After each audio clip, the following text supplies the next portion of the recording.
çiçeğin adı gecenin kraliçesi. Tomurcukları bir gecede açar ve sabaha kadar solar. Dünyanın en nadide çiçeklerinden biridir. Ömrü öyle kısadır ki ona sahip olmak imkansızdır. Bundan sonra hiçbir şey 4 yıl önceki kadar içimi acıtmayacak. Bundan sonra hiç kimse bana yaşattığın acıyı yaşatmayacak. Senden öyle nefret ediyorum ki bu beni ayakta tutuyor.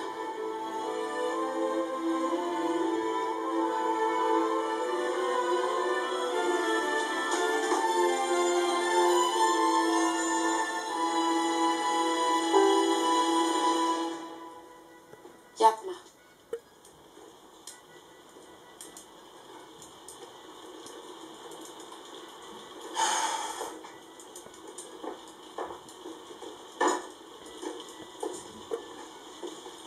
Selin niye?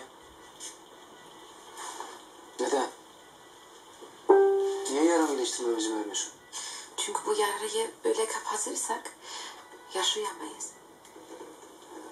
Ben sana geldim. Gidemezsin. Olmadı. Çok denedim, çok istedim. Ama olmadı. Ben senden kaçamıyorum. Sen de kaçma. Yeter. Yeter Selin yeter. Yeter oyun oynama artık benimle. Bırak. Bırak azat et artık beni yeter.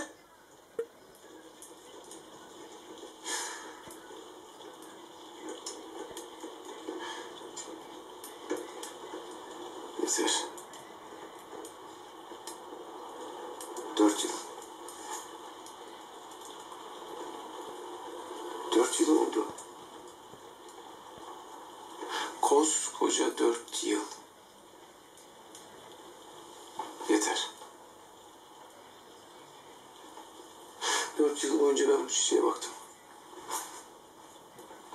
Allah'ım ölmesin. Tutsun. Yalvarıyorum ölmesin. Ölmesin. Ölmesin.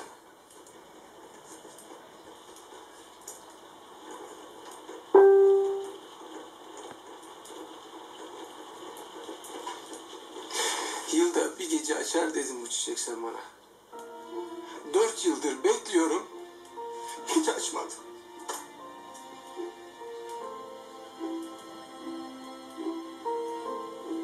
Açmadı çünkü açmayacak.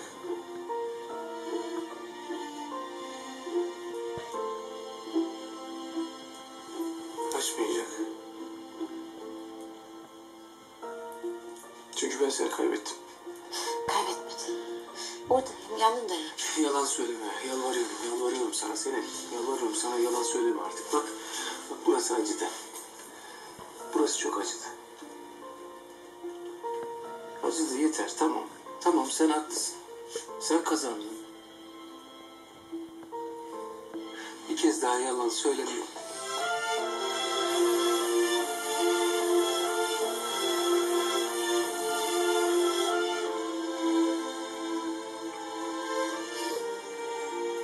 Bu yalansa beni de yalan bil.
Yüzüme değil parmağıma bakacaksınız. Karşında gördüğün adam var ya, yıllardır bu mezarın içinde yaşadı. Çünkü yaşamak için hiçbir neden bulamadım. Saadetten sonra kendimi buraya diri diri gömdüm. Artık bu mezara ihtiyacım yok. Ben seninle evlenmeye karar verdim.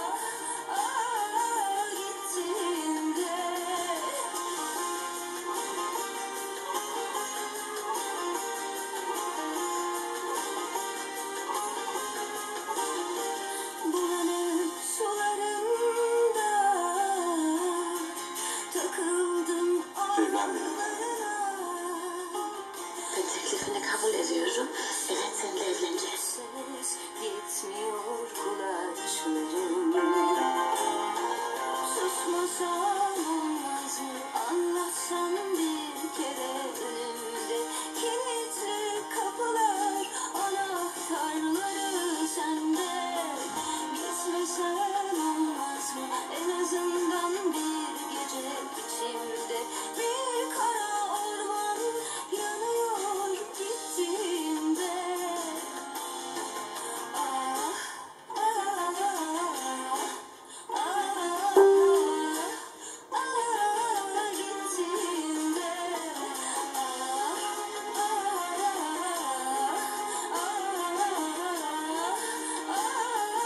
Ne yaptın sen?